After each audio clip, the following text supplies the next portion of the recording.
अॼु समारत ठाहिण महिल गौर शुरू थियो त सुहारी सगोरीअ में हिकु बि कारोबार कोन बचियो आहे।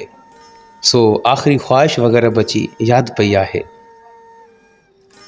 भला अक्सर चरियाण अदीबनि ऐं शाइरनि वांगुरु जाम शोरे जी पुल तां पाण छॾण वारी शहादत मुतलिक़ कहिड़ो ख़्यालु अथई?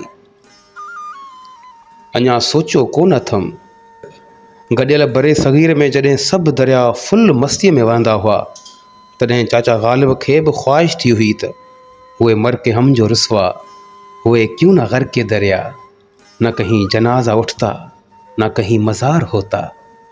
लेकिन हिन वक़्तु बिरादरान यूसुफ़ जे कारिस्ताननि सबबि जामशोरे वटि नक ॿोड़ जेतिरो पाणी बि कोन छॾियो अथनि, जो खेनि ॿुॾी मरण जी आफ़र करे सघिजे। भला जेकॾहिं बरसातुनि सबबि फुल पाणी वही अचे ऐं पाण छॾण जो को चुरको बि थी पवे ऐं पछाड़ीअ होशियारु टोबुनि कन खां झले आणे खट ते रखियो त पोइ कहिड़ो फ़ाइदो हरू भरू ॿुॾी मरण जो।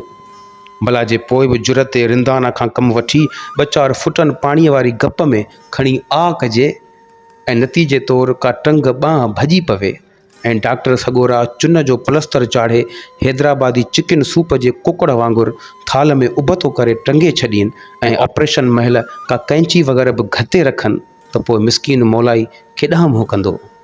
मुंहुं करण तां यादि आयो त हिकिड़ो हमरा पाणी भरींदे खूह में किरी पियो। दाहूं करणु लॻो त हितां कढोमि न त तो मुंहुं करियां। चङो अॻिते हल। कुझु वक़्तु अॻे मामा मजनूअ जी पैरवीअ में गेड़ू कपिड़ा पाए सूफ़िन भगतनि सां गॾु पीर जा पिड़ ओतारा ऐं माग मकान पे घुमे ऐं फिरे। पोइ को ध्यानु ज्ञान का वंड विर्छ बि मिलियई या रुगो इवें ई? ख़ैर सफ़ा इवें ई बि कोन हुआसूं। कंहिं जुमे चंड ते सुर्की सवाई बि मग़ज़ में लॻी वेंदी हुई। पोइ भायूंसूं त को मासो माल बि जुड़ियो आहे ऐं पूॼारो जल्द पुर थियण वारो आहे।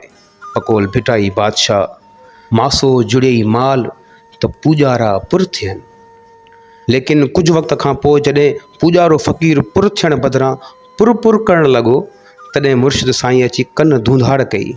सो हाणी बाक़ी वञी बिना शहपरनि लस्सी फारमी सुहारी मुबारक टेक लाइ हिकु अदद लठ ऐं तस्बीह सगोरी बची आहे।